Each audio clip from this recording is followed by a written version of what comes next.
Assalamualaikum warahmatullahi wabarakatuh. Selamat berjumpa Bapak Ibu Kepala Sekolah dan Bendahara, baik SD maupun SMP.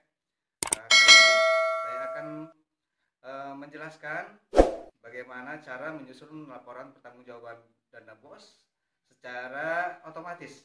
Artinya di dalam pembukuan dana BOS tersebut banyak sekali pembukuan yang harus dikerjakan. Di antaranya pembukuan besar yang seperti kita ketahui adalah ada buku kas umum, buku pembantu kas, buku pembantu bank, juga buku pembantu pajak, dan pembukuan-pembukuan yang lainnya. Nah, sehingga biasanya menjadi keterlambatan bagi Bapak Ibu Kepala Sekolah atau Bendahara dalam melaporkan laporan pertanggungjawaban dana BOS tersebut. Karena pembukuan-pembukuan yang begitu banyak. Nah, saya akan memberikan solusi bagaimana cara menyusun laporan pertanggungjawaban dana BOS tersebut dengan singkat dalam satu lembar pekerjaan, tetapi pembukuan-pembukuan yang lainnya ini akan secara terotomatis bisa selesai.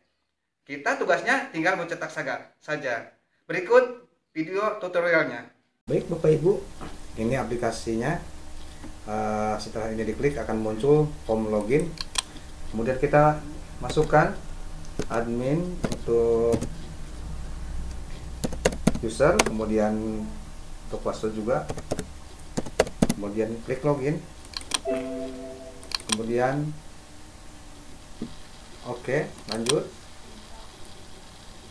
Kemudian akan muncul menu-menu berikut ini, pembukuan dari kas umum sampai rekap BMD sampai translasi realisasi bus K7, K7C, kemudian dan lain sebagainya. Nah, sebelum ini kita terlebih dahulu harus mengisi di beranda dulu, dimana di sini ada kolom identitas,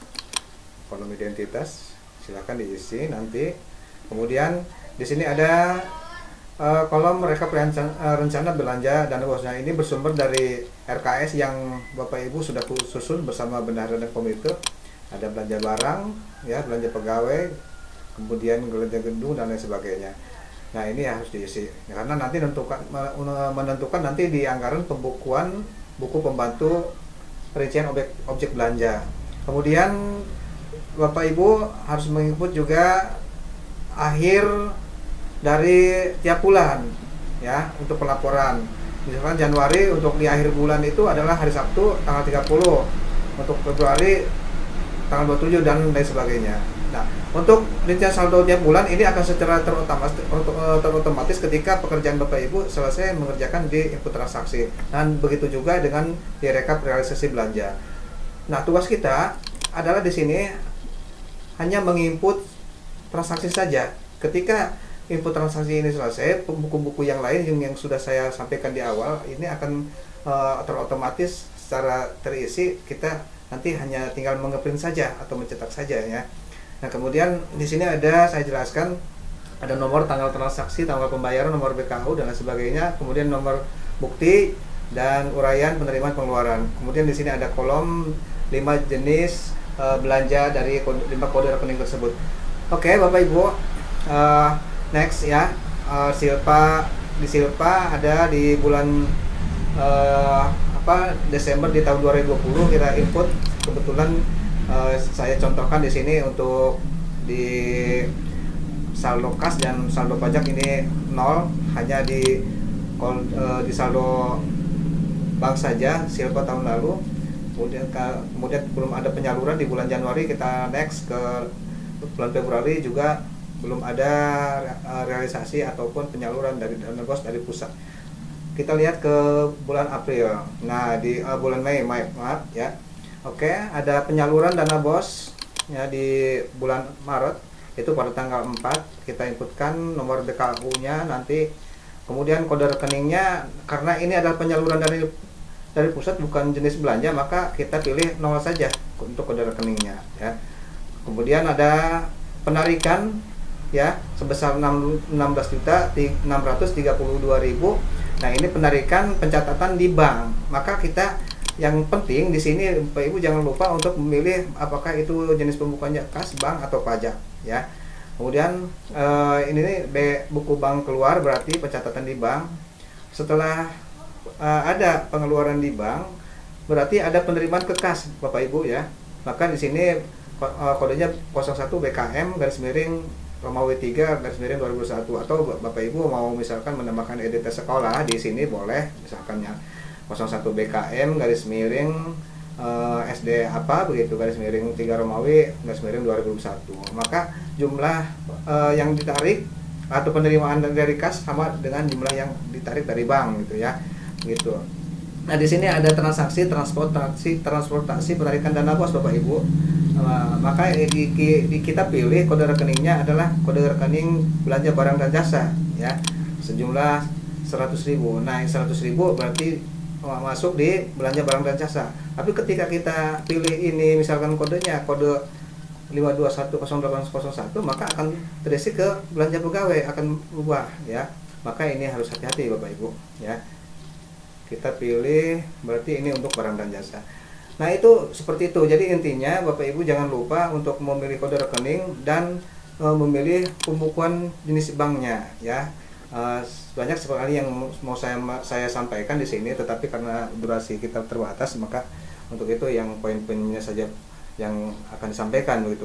Langsung setelah ceritanya kita sudah selesai ini menginput di menu input transaksi, kemudian kita kembali ke pembukuan.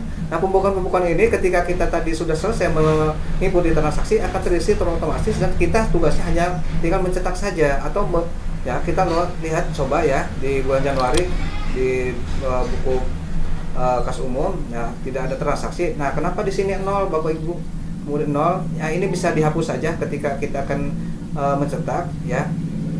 Dan ini ada 2 peg, sayang sekali kalau misalkan semua tercetak, maka Bapak tugas Ibu harus menghapus baris yang tidak digunakan ini begitu. Kira-kira kita maunya di mana nih? Saya contohkan di nomor 11 ya, kita blok ya, kita blok, klik kanan ya, klik kanan. Nah bloknya ini jangan sampai ke sini ya Bapak Ibu ya, cukup di nomor terakhir saja ya. Kemudian klik kanan, kemudian delete. Nah ini berlaku untuk pembukuan yang lainnya. Kita hapus ini ya, dihapus di blok, hapus. Nah ini tinggal nanti mencetak saja Bapak Ibu ya. Oke, tergantung Bapak Ibu printernya nanti jenis printernya apa, nanti tinggal dipilih ya. Oke, kita lanjut next ke yang lebih pokok lagi, yang lainnya sama itu Bapak Ibu ya. Nah di sini nih Bapak Ibu ya, di Boska 7B ini ya. Nah Boska 7B ini tugas kita adalah mengisi jumlah lembaran uang kertas dan uang lembaran logam. Nah, misalkan di sini true karena antara saldo buku A dan saldo kas B ini ya sama, maka dia akan true, maka nilainya 0. Tapi bagaimana kalau misalkan kita pindahkan ke bulan Juni? Ini ada false. Kenapa false? Karena tidak ada sama. Tidak sama ya. Nah, tugas kita adalah menyamakan antara ini dengan cara menginput lembaran uang kertas dan uang logam. Di sini berarti berapa selisihnya? Adalah 2 juta. Nah, berarti kita harus menghapus lembaran uang tersebut. Berarti 2 juta berarti sekitar 20 lembar yang harus kita buang. Berarti 130 dikurangi 20 adalah 110 misalnya. 110. Oke, kita enter. Masih ada sisa 800 Bapak Ibu. Coba kita 100 berapa ya? 102 misalkan dikurangi 8 karena ini 8 ya. Kita enter. Ada 60.000 Bapak Ibu ya, masih ada sisa. Kemudian kita hapus lagi berarti 50.000. Ada 10.000 Bapak Ibu ya, 10.000 selisihnya. Berarti kita harus menghapus lagi Bapak Ibu ya. Nah, di 1.000 misalnya ada 1.500 ya. Ada 1.500 di sini. Kita hapus lagi misalkan ya. Ada 9.200. Oh, berarti lebih Bapak Ibu ya. Lebih kita di sini ada 9 misalkan. Oke. 9 berapa ya? Hapus aja, coba dihapus berapa nih? 9.200. Di sini berarti 100 saja, 101 90.000 ada lebih ya, ini lebih, ini berarti ya harus ada yang dikurangi lagi nih. 100. Nah Bapak Ibu seperti itu ya, seperti itu, supaya antara ini dengan ini sama nilainya ya. Oke, kita selesai di sini. Untuk lebih lanjutnya Bapak Ibu kalau misalkan ada pertanyaan silahkan layangkan pertanyaan ke WA Telegram yang sudah tersedia di sini, silahkan ya. Wabillahi taufiq wal hidayah. Wassalamualaikum warahmatullahi wabarakatuh.